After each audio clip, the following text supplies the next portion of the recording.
Continue कर रहे हैं exercise 7.1 question number 2। Question number 2 हमें क्या कहता है, find the distance between point 0, 0 and 36, 15। Can you now find the distance between two towns A and B. जो हमें जो पॉइंट्स दिए गए हैं वो आपको दिए गए हैं, दो टाउन्स के बारे में आपको थोड़ा सा इंट्रोडक्शन दिया गया है कि दो पॉइंट है, एक टाउन ए है और एक टाउन बी है, और ए टाउन के जो पॉइंट है वो आपके 0, 0 है, और बी टाउन के जो आपके पॉइंट्स है वो कितने आपके 36 एंड 15। तो हमें क्या करना है, इन दोनों पॉइंट्स के बीच का डिस्टेंस निकालना है। तो हम क्या करेंगे, सबसे पहला जो काम हमें ए के पॉइंट्स उतारने पड़ेंगे। क्या है आपके 0, 0 और बी के पॉइंट्स क्या है आपके 36 एंड 15। तो हमें क्या निकालना है, दोनों के बीच का डिस्टेंस। डिस्टेंस के लिए हमने बिल्कुल अच्छे से फॉर्मूला बिल्कुल अब तक हमें रिवाइज हो चुका होगा, x2 माइनस x1 का स्क्वायर, x2 माइनस x1 का square plus y2 minus y1 का स्क्वायर। तो हमारा क्या बनेगा, 36 माइनस 0 का स्क्वायर प्लस 15 माइनस 0 का स्क्वायर। तो आपका जो 36 का स्क्वायर आपका होता है 1296, तो उसको हम 1296 लिखेंगे क्योंकि बाकी इसमें तो कुछ है नहीं, आपका 36 का स्क्वायर ही है, तो वो कितना होगा आपका 1296। तो इसको लिख लेंगे हम 1296, और आपका 15 का स्क्वायर कितना होगा आपका 225। तो हम इन दोनों टर्म्स को क्या कर लेंगे, ऐड कर लेंगे। ऐड करने के बाद हमें चेक करना है कि जो आपका डिस्टेंस है, डिस्टेंस है आपका दोनों के बीच का डिस्टेंस आपका कितना आएगा। तो डिस्टेंस को हम सम करने के बाद देखिए कितना आएगा आपका 1521। अगर हम बात करें तो 1521 किसका आपका है, तो 1521 जो आपका रूट देख लीजिए किसका बनता है 39 का स्क्वायर। 39 से 39 आप रूट से आपका स्क्वायर कैंसिल होगा तो आपका कितना आएगा 39 यूनिट्स। तो जो ये आपके क्वेश्चन के अंदर पूछा था, can you now find the distance between the two towns, तो हमने डिस्टेंस निकाल लिया है। कितना डिस्टेंस आपका 39 यूनिट्स है। कंटिन्यू करते हैं क्वेश्चन नंबर 3 को। क्वेश्चन नंबर 3 हमें कहता है determine the points 1, 5, 2, 3, -2, -11 are collinear. सबसे पहले मैंने आपके साथ डिस्कस किया था कोलिनियर होता क्या है।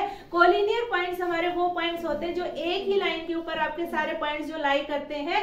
मान लेते हैं कि हमारे जो पॉइंट्स है ये एक लाइन है, पहला पॉइंट क्या हमारा ए है, दूसरा पॉइंट भी आपका सेम लाइन के ऊपर लाई करता है और तीसरा पॉइंट भी आपका सेम लाइन के ऊपर लाई करता है। और इन पॉइंट्स के कोऑर्डिनेट्स क्या है आपके 1, 5, बी के कितने हैं आपके 2, 3 और सी के आपके कोऑर्डिनेट्स हैं आपके -2 एंड -11। और हमें करना क्या है, इसको कोलिनियर प्रूव करना है। कोलिनियर प्रूव करने के लिए हमें कंडीशन मैंने कल भी आपके साथ डिस्कस की थी।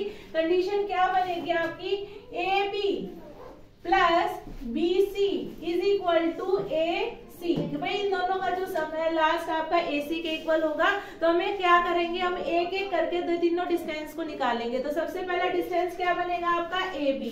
तो AB को निकालिए। AB के लिए आपका फॉर्मूला क्या लगेगा, डिस्टेंस के लिए क्या फॉर्मूला लगेगा, √x2 माइनस x1 का square plus y2 minus y1 का स्क्वायर। अप्लाई कर दीजिए हमें इसको। फर्स्ट जो कोऑर्डिनेट्स है, फर्स्ट कोऑर्डिनेट्स के लिए आपकी x1 की वैल्यू बनेगी 1, x2 की वैल्यू आपकी 2, y1 की जो वैल्यू है वो बनेगी आपकी 5 और y2 की वैल्यू जो है वो आपकी बनेगी 3। अप्लाई करिए। x2 की वैल्यू कितनी है आपकी 2 माइनस 1 का स्क्वायर प्लस सेकंड क्या आपका y2 की वैल्यू आपकी 3 माइनस 5 का स्क्वायर। कर दीजिए अप्लाई। कितना बनेगा 1 का स्क्वायर प्लस -2 का स्क्वायर, कितना आएगा आपका 1 + 4 √5। तो आपका जो AB की वैल्यू थी, AB की वैल्यू यहाँ पे क्लियर हो जाती है। नेक्स्ट जो हमें काम करना है वो करना है आपका BC के लिए। BC के लिए हम क्या करेंगे, BC के लिए हमें कोऑर्डिनेट्स दोबारा से देखने हैं। कोऑर्डिनेट्स आपके क्या है, P के पॉइंट कितने थे आपके 2, 3। तो इसके लिए आपकी x1 की वैल्यू हो जाएगी 2 और x2 की वैल्यू होगी आपकी -2, y1 की वैल्यू होगी आपकी 3 और y2 की वैल्यू होगी आपकी -11। तो ये वाली वैल्यूज आपको इसके अंदर रखनी है। तो डिस्टेंस फॉर्मूला अप्लाई कर दीजिए। x2 -2, दूसरा x1 -2 का स्क्वायर -11 -3 का स्क्वायर। तो ये आप इसमें अप्लाई करेंगे तो ये आपका बनेगा -4 का स्क्वायर प्लस -14 का स्क्वायर। तो ये कितना आएगा आपका 16 प्लस 14 का स्क्वायर 196, तो कितना आएगा आपका 6 और 6 12, आपका 9 और ये आपका बन जाएगा 212। तो ये कंप्लीट जो आपका है वो कितना आ जाएगा 212 यूनिट, अंडर रूट में कितना आ जाएगा 212 यूनिट। लास्ट जो है आपका, लास्ट क्या बचेगा आपका AC। तो हम वैल्यूज रख लेते हैं। AB की वैल्यू जो है आपकी कितनी आई है √5 आई है। BC की जो वैल्यू है वो कितनी आई है आपकी √212 आई है। लास्ट जो वैल्यू है आपको निकालनी है AC की। तो AC के लिए हम इसको दोबारा से आके काम करते हैं इसमें। तो AC के पॉइंट्स उतार लेते हैं। AC के जो कोऑर्डिनेट्स थे, AC के कोऑर्डिनेट्स हमें इसके अंदर सब्स्टिट्यूट करने पड़ेंगे।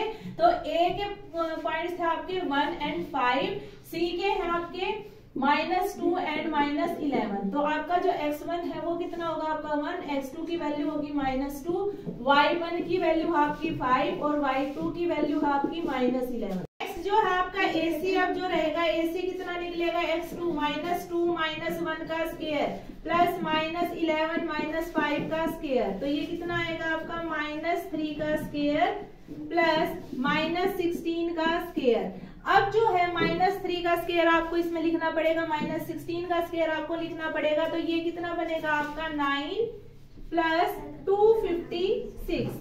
तो आपका 256 प्लस 9 मतलब जो आपका जो वैल्यूज इसके अंदर आएंगी इनका सम करके आपको क्या करना है, इन दोनों के इक्वल करके दिखाना पड़ेगा। तो ये आपका कितना आएगा आपका 265। तो इन दोनों का रिजल्ट लिखिए, इन दोनों का रिजल्ट कितना बनेगा आपका 5 प्लस 212 क्या इक्वल होगा √265 के। क्या ये इसके इक्वल होगा? ये इसके इक्वल नहीं होगा क्योंकि दोनों टर्म्स जो है आपकी इक्वल नहीं है और दोनों इक्वल टर्म्स नहीं है। अगर हम इनका सम करेंगे तो वो √265 के आपके इक्वल नहीं आएगा। अगर ये इक्वल नहीं है तो आपके जो ये पॉइंट्स है, ये पॉइंट्स कैसे होंगे आपके कोलिनियर पॉइंट्स नहीं होंगे। So these points are not collinear. तो यहाँ तक कि हमारे जो कोलिनियर के लिए हमें काम करना था, तो ये पॉइंट्स जो है हमारे कोलिनियर नहीं है। Thank you.